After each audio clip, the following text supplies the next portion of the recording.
सगळ्यात महत्त्वाची बातमी, कृषी सेवा केंद्र चालकांकडून शेतकऱ्यांची पिळवणूक होत असल्याचा धक्कादायक प्रकार घडलेला आहे। शेतकऱ्यांकडून वाढीव रक्कम वसूल केल्याचं समोर आलं। वाशिम येथील इन्नाणी कृषी सेवा केंद्राचा हा सगळा प्रस्ताव आहे। कृषी विभाग याकडे डोळेझाक करत असल्याचं पाहायला मिळतं। या कृषी सेवा केंद्रावर पिळवणूक होत असल्याचा आरोप सुद्धा शेतकऱ्यांनी केलाय। कृषी विभाग संबंधित कृषी सेवा केंद्रावर काय कारवाई करतो हे पाहणं आता महत्त्वाचं ठरेल। शेतकऱ्याची सगळी पिळवणूक चालली, आम्ही आहे म्हणणार तो कोणी ऐकायला तयार नाही। 100% अनुदान आमचे नंबर लागले, त्याला म्हणलं आम्हाला जेवढं नंबर लागले एवढेच द्या, वर देऊ नका, आमच्याकडे पैसे नाहीत। ते म्हणतात न्या नाही तर मग नेऊ नका, 90 रुपये किलो वरचे। महाडीबीटीद्वारे शासनामार्फत फ्री बियाणे मिळत आहे 100% अनुदानावर। तर 100% अनुदानावर बियाणे मिळत असून इथं माझ्या नावे 40 किलो बियाणे आले आणि दुकानदार मला सक्ती करत आहे की 44 किलो बियाणे तुम्ही घेऊन जा। 40 किलो बियाणे आले तर वरच्या 4 किलोचे 90 रुपये किलोने आम्हाला पैसे द्या, असं इनानी कृषी सेवा केंद्रावाल्याचं असं म्हणणं आहे। माझ्याकडे वरच्या 4 किलोचे 90 रुपये किलोनं पैसे देण्याकरिता नाही तर यांनी सांगितलं पटल तर बियाणं नाही तर आम्हाला सोडून दे।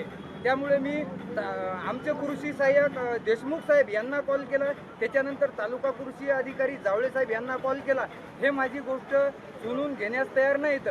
त्याच्यामुळे इथं आम्हाला सर्व शेतकऱ्यांना एवढी पंचायत आली की हे बियाणे सक्तीने 90 रुपये किलोने वरचं बियाणे घेण्यासाठी सक्ती करत आहे। तालुका कृषी अधिकारी जावळे साहेब आणि कृषी अधिकारी देशमुख साहेब आणि जिल्हा कृषी अधिकारी हे कोणतीही आमची गोष्ट कानावर घेण्यास तयार नाहीत। त्यामुळे आम्हाला न्याय मिळावा। लोकशाही मराठी, ऐका, पहा, जागरूक रहा।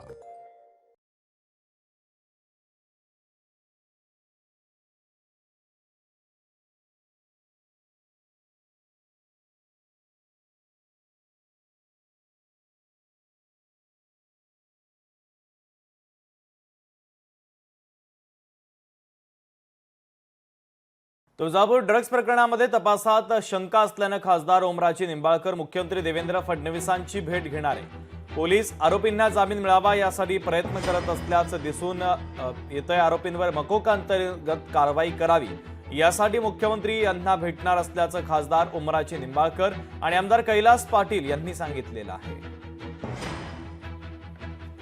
याचा जो तपास आहे तो तपास ह्याच्यापेक्षा वरिष्ठ यंत्रणेच्या मार्फत पारदर्शक पद्धतीने त्या ठिकाणी होणं गरजेचं आहे। कारण आपण बघितलं असेल तर तपासात काही पोलिसांचा सुद्धा त्यात सहभाग असल्याचं आरोपीच्या जबाबात आलंय आणि पोलिसांनी त्यांच्यावर कारवाई केलेली नाही। इथलेच पोलीस जर त्यात सामील असतील तर तेच पोलीस ह्याच प्रकरणाचा तपास निपक्षपातीपणे कसे करू शकतील। आणि ह्याच्या संदर्भात माननीय मुख्यमंत्र्यांची आम्ही भेट घेणार आहेत।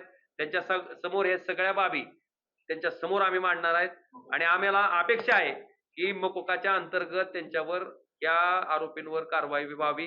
ह्याच्यातला कुठलाही आरोपी सोडता कामा नये, सुटू नये। ह्याच्यासाठी कठोरातलं कठोर शासन माननीय मुख्यमंत्र्यांनी, माननीय गृहमंत्र्यांनी करावं। उत्तर लीग पासूनच यात कुणाच राजकीय हस्तक्षेप आहे हे सगळ्यांसमोरच होतं।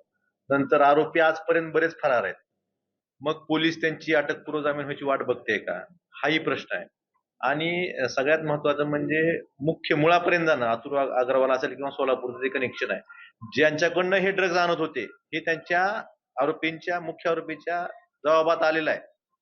त्या ज्यांच्याकडे ड्रग्ज घेत होते त्यांच्यापर्यंत पोलीस का पोहोचले नाहीत, या सगळ्या गोष्टी आम्ही मुख्यमंत्र्यांच्या निदर्शनास आणून देणार आणि आम्हाला विश्वास आहे की मुख्यमंत्री साहेब या बाबतीत सखोल असा तपास करतील, माहिती घेतील आणि हे रॅकेट मुळासकट डुकून काढण्यासाठी प्रयत्न करतील।